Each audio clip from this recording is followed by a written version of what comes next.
Hey, Todd Benson here. Next episode of Base Camp Wisdom. I'm really excited to be on here today with my friend and my brother Jacob Keys, founder of Skydance, which is how we first connected from breweries and craft coffee. He's also the chairman of the Iowa tribe here in Oklahoma and has a tremendous influence here in our state. So, Jake, man, thanks for being here and having a conversation together. You bet, man. I don't get to see you as often as I used to, so it's glad to see you, even if it's through the laptop here. I've been really grateful for our history. What I wanted to talk to today was about survival dances versus sacred dances. Um, we've both met early on when we were both founding Skydance Brewery and DOT Coffee. I love quotes, and I've got one here today from Margaret Thatcher, former prime minister. She says, "You may have to fight a battle more than once to win it." You and I both have fought battles, just getting something established and it moving from a dream and a vision. I've shared about EOT Coffee and how that came about. Share a little bit about Skydance and your personal family story behind that. Yeah. So Skydance, I would say, is something that happened about 10 years too late. The way I grew up, you deal with self-doubt, not sure if you can do certain things in life, and you kind of have to just find a way to jump out there. And that's what happened to me. So, my dad was a home brewer. He brewed at home when I was a kid. And kind of the story I always talk about is how I was about 12 years old and he had a batch of beer that he made. They ferment it in a little glass carboy, and it would sit either in the corner of the living room or in a bathroom in the bathtub to keep it cool, or in a closet. And I was curious, so I opened it up, kind of messed around with it. And one thing beer does not like is any type of bacteria that's floating around in the air. And so the batch got infected, and he could tell by looking at it that I'd been messing with it. So he decided I better teach this guy, what's going on here, so he knows, what not to do, instead of just jumping all over me. So the next weekend, he let me brew with him, and I can just remember being 12 years old and thinking, wow, this is like, here's this grain, and now it's turned into something that you could buy at a store, and it's Yeah. just, to me, it was like magic. So that was kind of one of our ways of getting to hang out together and do things together for a long time. And then when I was in college at OU, I worked and managed eventually a place I know you're familiar with, Coaches, that used to be around over there on Main Street. And my dad worked for the city of Norman back then in the parks planning department. He and all his buddies would come over for, happy hour after work and talk. And I'd, sit with them when I got off work and hang out. Me and my dad would just talk about how we're going to, we're going to start a brewery like this one day. And, life gets in the way sometimes, or I don't think it gets in the way. It's just takes you in a different direction. Uh, I ended up, after a couple different careers, I ended up in the tribal gaming casino business, managing casinos and making good money. And, who wants to give up good income to go be poor and start a business, And, You're looking at two but of them. yeah. And so it was just always a thing I talked about that me and my dad were always going to do. And then next thing I know, my dad got really sick and he had MS. We didn't know he'd had it, his whole life, but by the time we found it, it was pretty bad. And Hmm. I quit working for a while and took care of him. And then I got back to work. It's an interesting story. He was in rough shape in a nursing home at the age of 56. And Wow. a few years later, when he was really on the verge of, taking a dive for the worst, I was clearing out his house, clearing his stuff out, and I found this book, and it's a book by Charlie Papazian about home brewing. And I was flipping through it, and this piece of paper fell out, and it was a recipe that my dad, he used to hand me these recipes and say, go to the homebrew shop and get all this stuff, and we'll brew beer this weekend. And so I was like, man, I remember this beer is an oatmeal stout. And so I went and got all the stuff and got all the homebrew equipment back out and brewed it up and put it in bottles and took it to the nursing home and snuck it in and got him a little sip of it. I got kicked out of the nursing home that day. I You couldn't come did. back for a week. They wouldn't let me come back for a week. Just a week. And yeah. And so I took the following week, I went to a homebrew. I was in a homebrew club called Great Earth Brewers. And I took that beer with me to our monthly meeting, and everybody just shares beers that they made. Everybody just loved that beer, and I got to tell the story about my dad and all that. And some of them were saying, "Hey, you ought to put this in this big homebrew competition in Dallas that's coming up called the Blue Bonnet Brew Off." And so I send the beer off to Dallas to this competition, and then a few weeks later, I drive down to Dallas for this. It's like a 3-day event, but I had to leave on the day of the awards on that Saturday. I had to leave, so I didn't get to stick around for the awards. And I was running casinos at the time and had to go to Phoenix for what they called the National Indian Gaming Conference. And so I go to Phoenix. I land at the airport, and I've got all these voicemails on my phone. There people screaming. They were at the awards ceremony. You won! You won! So my dad's beer won this medal. I couldn't wait to get back to Oklahoma Um, and take the medal to his nursing home and show it to him. And so I leave the airport, get the cab, get to the hotel, get checked in. I'm just kind of resting up there, and then my brother called and said that Dad just passed away. wow. And so I, worked on getting a flight back home for the next day.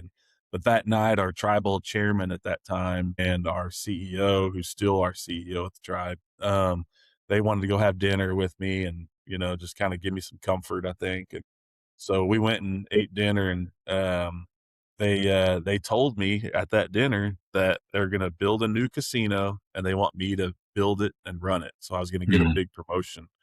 And I was like, man, just like so much happening at that point in time. But That's a lot one to of them, process. yeah, yeah. One of them asked me, one of them said, "Hey, whatever happened to this idea that you and your dad were going to start a brewery?" And we just started talking a lot about how, like, you say you're going to do things and you think you Mhm. got forever to do it. You think, I thought my dad would, be alive forever and we could, Yeah. do this when he's older or whatever, whenever I feel like getting around to it. And then him passing away obviously just taught me a lesson right then and there. So I literally, while we're all talking, meeting, I've got a little napkin. People always talk about the napkin at Yeah. a business plan. I remember writing down, I was 35 years old, and That's what I was about to ask you. How old were you then? yeah, yeah. And I said, my goal was I was going to give myself a goal, and I was going to tell everybody about it so that I'd have to do it Mhm. and quit talking about it the way me and my dad did. Because my dad was really bad for the saying all the time is one of these Mhm. days we were going to homestead in Alaska. And one of these days we're going to go, do all these things. And so I didn't want to be that way. I got that napkin out. I said, I'll own a brewery by the time I'm 40. So I Mhm. had a 5-year plan. I put 2 years, I'm going to brew in my garage every weekend, perfecting my craft. And then I was going to spend a couple of years putting together and researching the best business plan. That's when I thought the business plan was the key. Like you just had to have that. And then 1 year figuring out who's got my money. And because I grew up poor in Little Axe, Oklahoma, and like I always tell people my remote control was a pair of pliers. But so I never thought, how am I ever going to have the money to do this? But I was desperate now because I needed to do this because of my dad. And so I was 35. I was going to open it by 40. I turned 40 in October of 2018. And 1 month later, we brewed our first batch of beer. And Wow. so we got it open, and now that was back at the old Brewers Union, a co-op facility that we shared with other people. And now we're downtown Oklahoma City. We opened the downtown across from Eote in 2021. And now we just recently, about a month and a half ago, opened a new location in Midwest City. And next week, we'll be announcing that we're going to open a big facility in Lawton Wow. in the inside the Apache Casino and Hotel. So a restaurant, brewery. We're basically taking over their entire food and beverage Wow. at the casino there. And So you yeah, added food to Skydance there on we 7th did. Street. Yeah. Yeah. Actually, from now on, all of our locations will have food. It's just that, the industry's changed. You can't just make beer and call it local and everybody shows up. It's just, that's Yeah. not the market anymore. Yeah. So we, we, And is we that got where to, you are today? Are you downtown? yeah, we're downtown. I'm sitting over here actually in the space we took over next door that we're waiting on the city and able to give us the blessing so we can open it up and start. We're already using the kitchen, but we want to start doing cocktails and just, the full experience, full Right. hospitality experience. Right. Can't just be just a brewery anymore. So we're a couple weeks away. Mayor Holt's been good to help us kind of get that going a little bit. He stepped in a little bit, and helped us. So we're on the fast track to getting it open now. Well, what about Norman? Is Norman on your radar? Norman's always on my radar. Obviously, I'm a Norman Norman guy. guy. Yeah. There's some laws around breweries here in Oklahoma in terms of being able to take the beer from one place to the other without having Okay. to go through a distributor as a Okay. middleman. And you can only do that within 3 locations. Okay. So Lawton would be our third, Third. but that place will have a brew system in it. So if we can work it out where we're not having to take beer from Oklahoma City to there, To then I can Lawton. still do Still do another it. one. And Okay. and God, I think God will tell me, when we need to, Yeah. where and when one needs to open, and he's probably tired of hearing from me about wanting to do one in Norman. Yeah, Jake, I know. I know, Jake. You mentioned that. Well, you've kind of described those, 20, 30s and these where you're just in the grind. You're learning how to operate out of your strengths and your identity. You're trying to figure out the world, trying to figure out, an industry, and as much of anything, just figuring out yourself. So it's I love hearing all of the backstory. I've gotten bits and pieces of it over the years, but to hear it from the beginning and to see where you sit now, and not just where, but how you've gotten there. And we have spiritual conversations too, and just seeing how God does direct our path, Yeah. even when we don't understand it, or we're maybe not on the path that we thought we would, or getting there as soon as we thought we would. So you're drinking in a red Solo cup, but I know you've got some cold brew in there because that's how you roll in the mornings. What coffee are you drinking with your It's all cold brew these days? and my cold brew's been the same for years now. It's your Iote's Byway. Byways.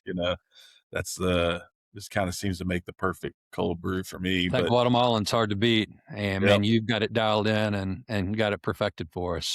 I'm lazy, so in the mornings sometimes I forget to wash out my to go mug that I normally use. So I'm always I end up with these Solo cups, and everybody's like, "What's in that cup, Jake?" Trust me, it's just coffee.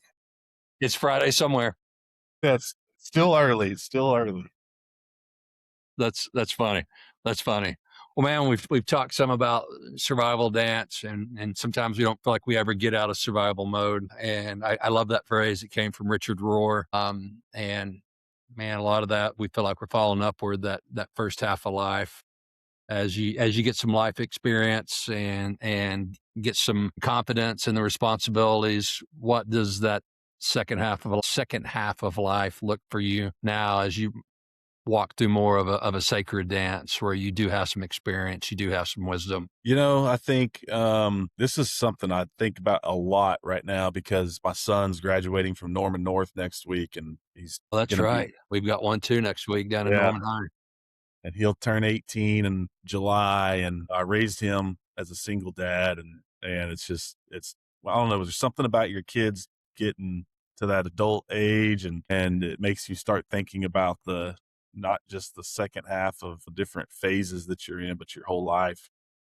Yeah. And it changes if you'd asked me this question a year ago, it'd be a different answer than it is today. I think God always puts you in these different directions, and I've learned something through some of my stoicism studies. There's a phrase called amor fati, which it means to embrace and accept your fate. It, to me, it means God's gonna put me where I'm supposed to be, and it's not my job to fight it or to try to go the direction that I think I need to go. It's all Mhm. about me embracing it and accepting it for what it is. And so I've been in a weird situation the past few years in that we finally got the brewery going, and the business is growing, and then I get elected as chairman of the Iowa tribe. And Was that so on your today, list of goals when you sat there early on? Was that anywhere on your radar? no, I mean, it was on the radar. My grandpa was our chairman for 32 years. Okay. And I always thought one day, again, one of these days, but I really did think it'd be later when the business was at a stage where I didn't have to be in the day to day as much. And then I would do that. But, there was circumstances that came up to where they had a vacancy, and the rest of the tribal leadership needed to appoint somebody to be vice chairman. And so they came to me. They wanted to get this new casino built. And I have the gaming background and business background and construction background. And they thought I could come in and help for like 9 months, until the next I remember that election. season, Yeah.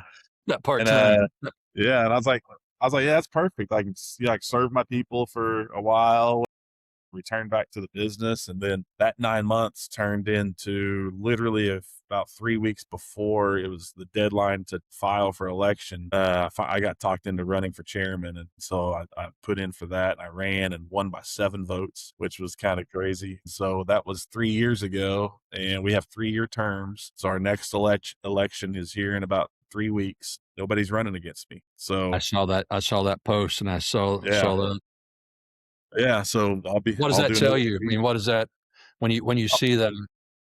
Yeah, I mean, there's some pride in it, but I think it tells me that the people are happy that, and even if anybody had aspirations of, they wanted to run, I think they could see that, there's a lot of support around what we're doing as a business committee right now, and that, it'd be tough to beat any of us, and so Well, and I that's a vote of think, confidence too, because they see yeah, your character. They see that you're for others. I mean, to use some giant language, you're not just for yourself. You're for your tribe and for your community.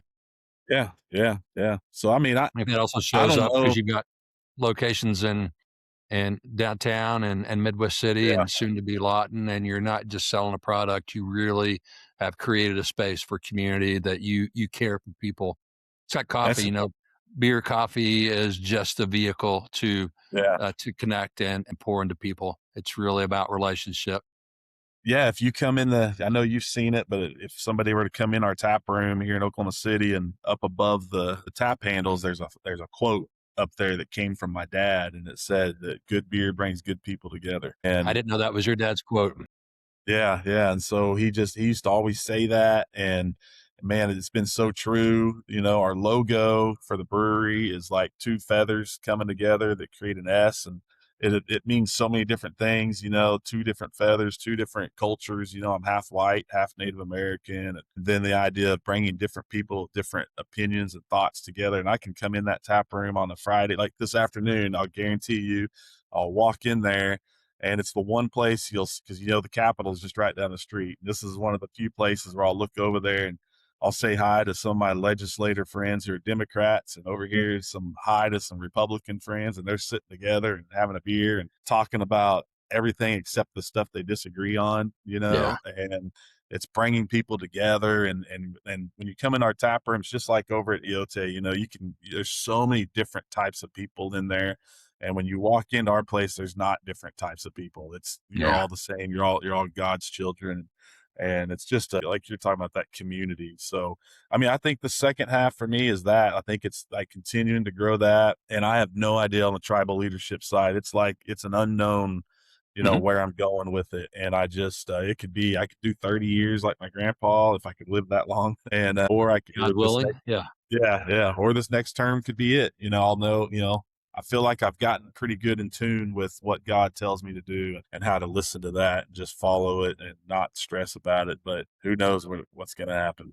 Well, while you're talking there, I'm thinking about the verse that says, "Man establishes his way, but the Lord directs his steps." And you sharing your story here is a great example of that. I mean, as you made that comment, I was thinking, what are the things that you've done in order to cultivate that, to be able to recognize that you've heard God's voice and not Jake's voice or the tribe's voice or the community's voice or someone else's. How have you learned to become in tune with that and to know when you hear God's voice? I read a great book from a guy named Ryan Holiday. And again, it's more stoicism stuff. But I believe the name of the And book for people is that know Stoicism, give a layman's definition of what that means.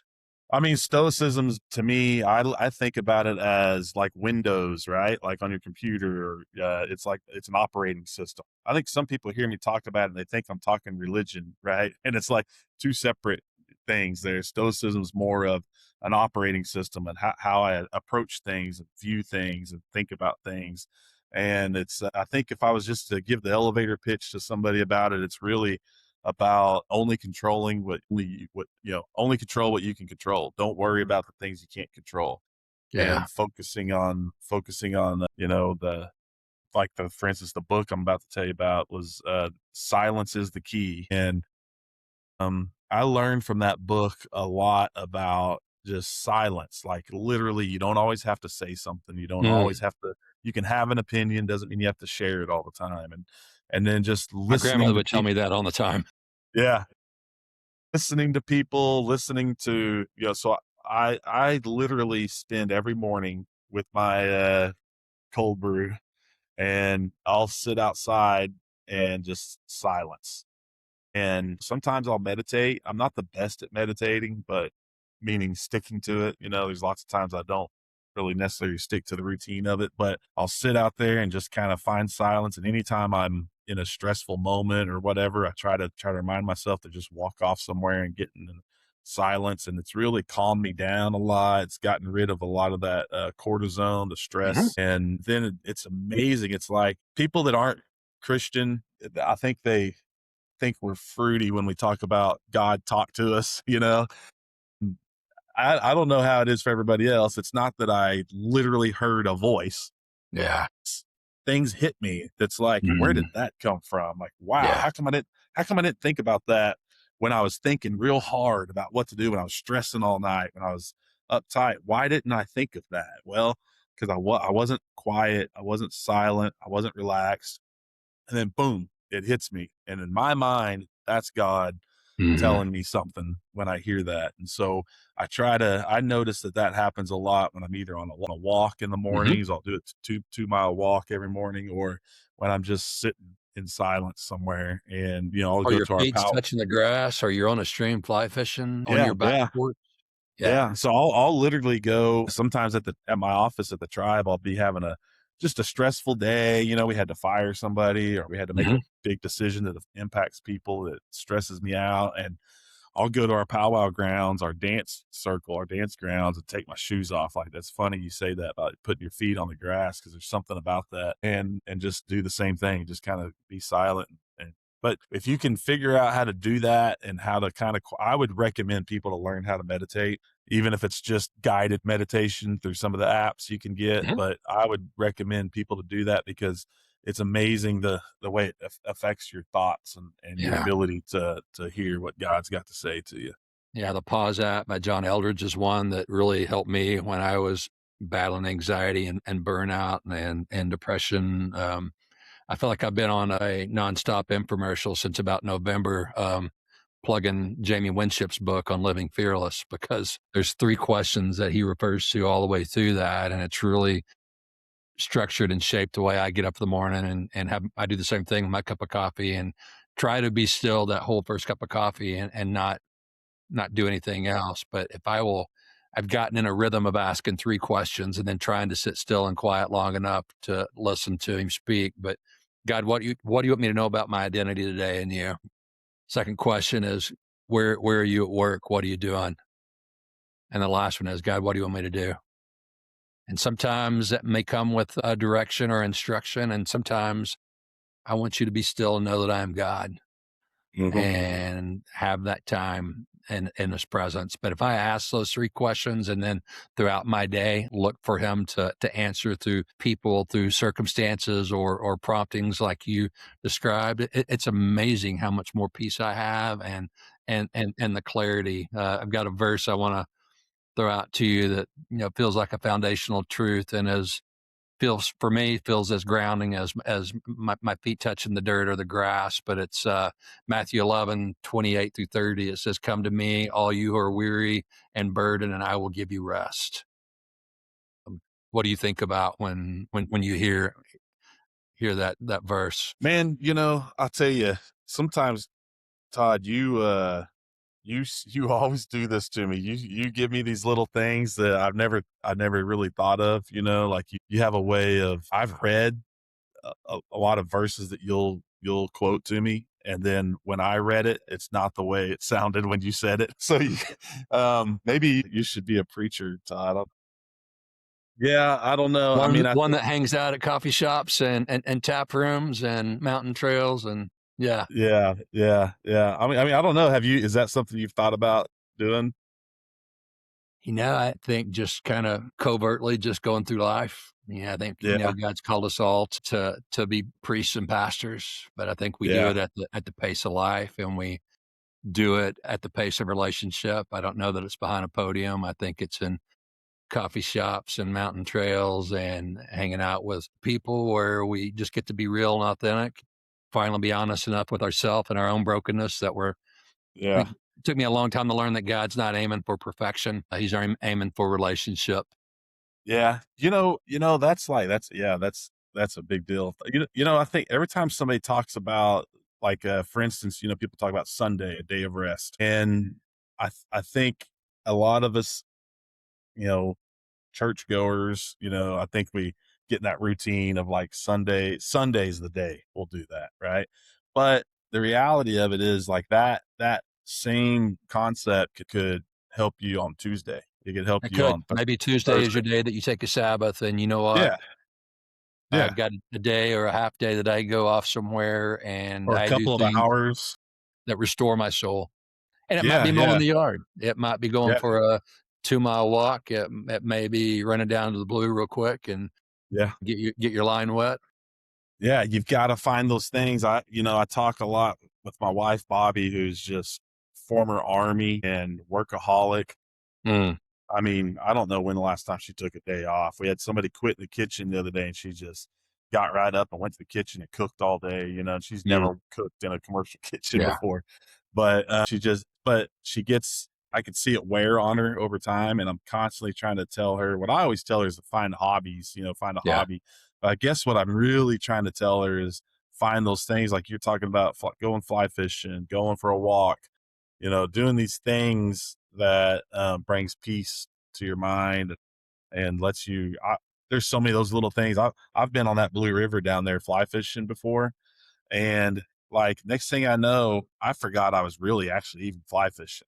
Yeah. Like, I'm just sitting there Hours have gone by. and yeah, deep thought, just kinda my dad used to preach to me all the time about find ways to have deep thought, go into deep thought about things, and then my mind will just go and I let it just take me wherever, and it's like I'm not trying to control it, I'm just let it Yeah. go. And next thing I know, I look up, I'm like, man, how many fish did I catch? I don't even remember, I Yeah. was just going through the And your hands motions. may not even feel like trout, smell like trout, Yeah, but man, your peace index is off the charts because you've yeah, gotten to a place that you can yeah, experience some rest. And you said yeah, something from the very beginning here, and it's things that you, me, Bobby, my wife Jeannie need to do is that instead of one day we're gonna okay, you know what, write it down, put it on your calendar, yeah.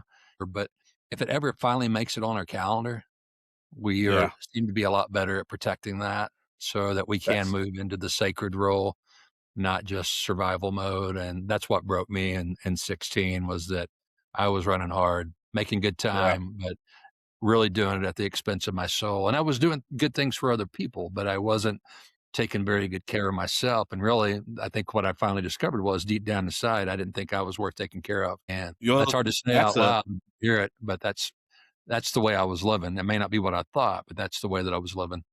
some people think it's selfish to try to take care of yourself and but the reality is that if you have a family and you have kids or loved ones or friends or employees or coworker, anybody that you have a relationship with in life, like, it's not selfish to take care of yourself because Yeah. your best ability to be there for them or to influence them is for you to be healthy. Yeah.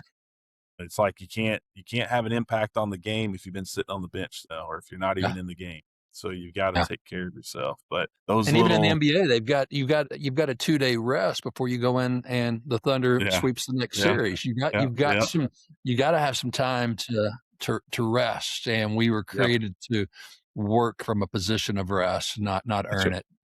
That's And right. that's where I got it backwards. Living in the heartland here, I got it backwards for so many years of my life is that you got to earn it.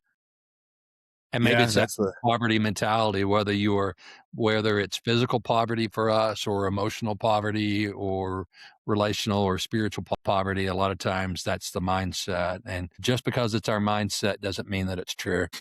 yeah, and like you said, you talked about the not saying one of these days and, doing the things that you keep saying you're going to do, actually doing them. When I first started reading about stoicism, I ended up finding this coin and I carried this coin in my pocket every day, and Mm, it says memento mori, and basically it's a Greek saying, but it's for Stoics. What it means is that you will die, and you're not guaranteed tomorrow.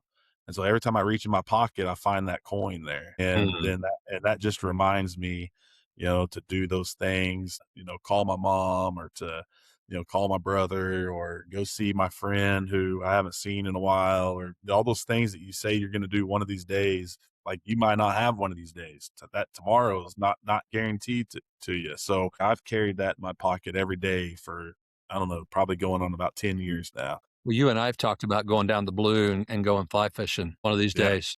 Yeah. I One of was these days. and we were talking about on a trip and talking about fly fishing. We need Yeah. to put that on Yeah. our calendar. We both live in the same town. We can go right Yeah. down 77 and It's 177 and be there before we know it. Of course, That's all my right. line and tippet is probably rotten at this point. So it's not in my action packer for so long. But you showed me I that. got Sorry, I I cut you got off. you Go I ahead. got you covered on the On the tippet and gear. stuff. Yeah, I've I'll got get you my covered on the coffee.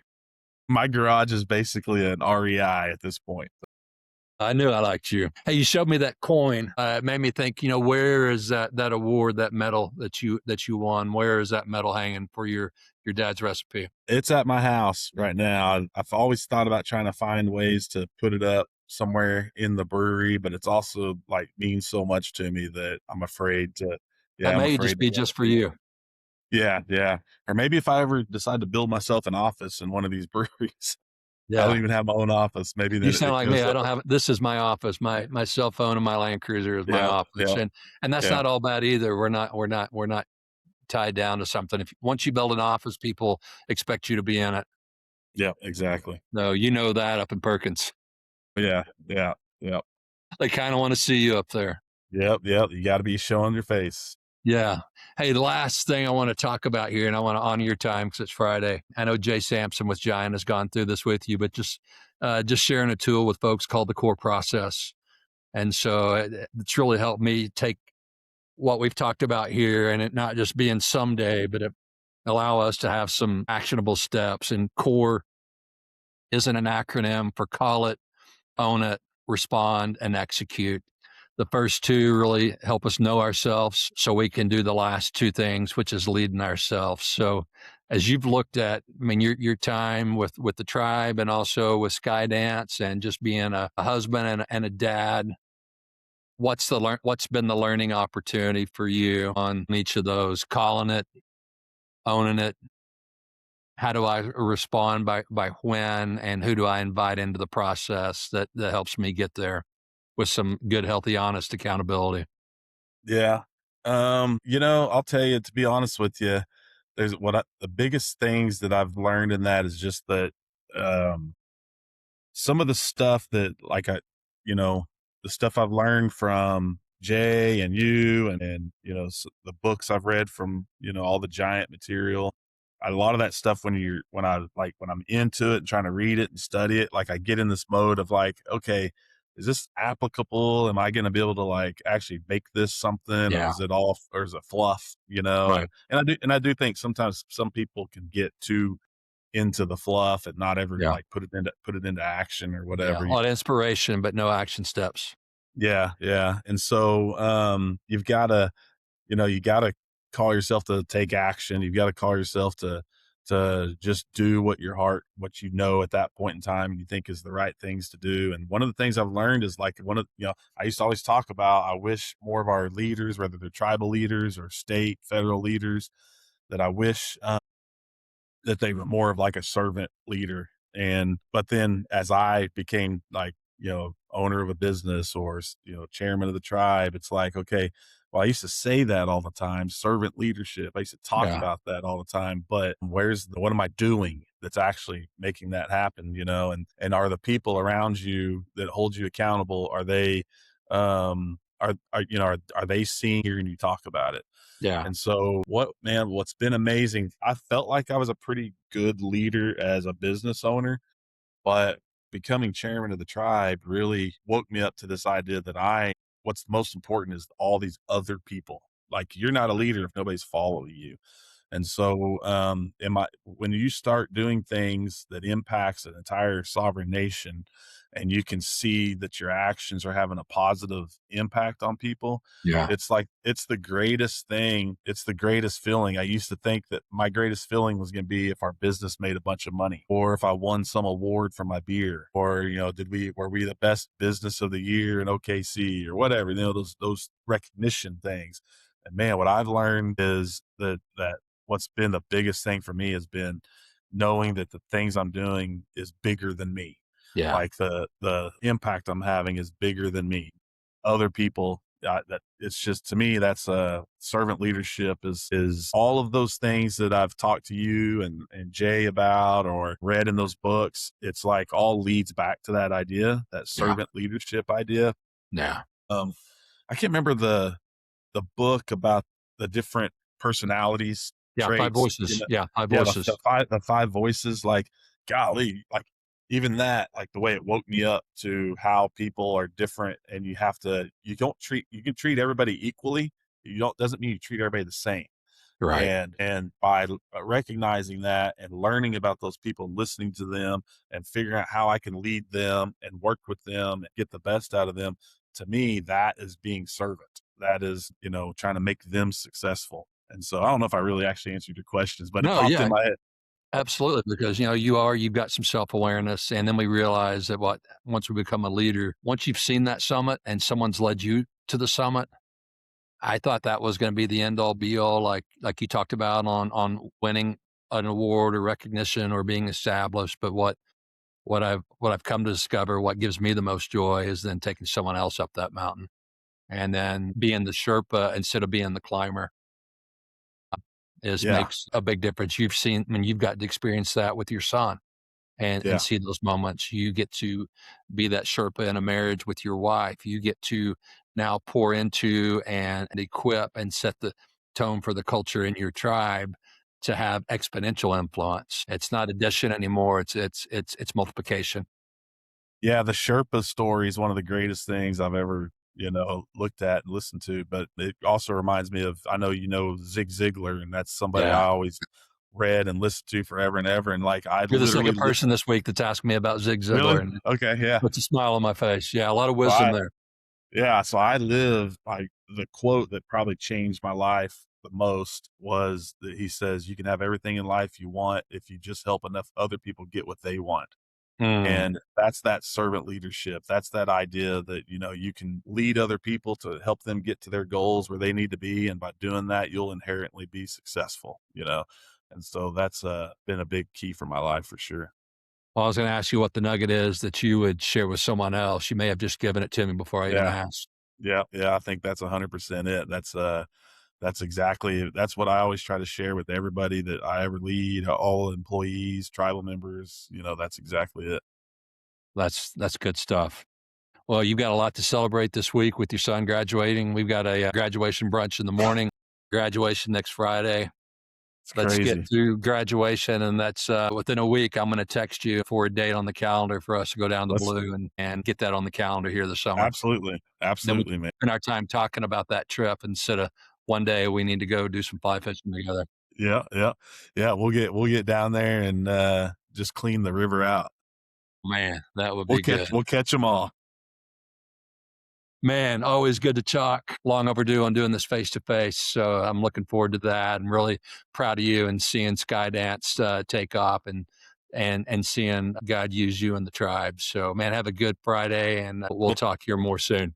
well, Todd, I appreciate that. But before we go, I should mention one thing, which Okay. is, I don't know if I've gotten to tell you this before or not yet. When I didn't believe in myself or my ability to start a business and do what we've done, one of the biggest things that got me over the hump and got me to do it was our relationship, because Mm, you told me your stories about your struggles. And when I first met you, I was like, man, this guy's got it all together, and mm, he's got this business going, he's creating something cool.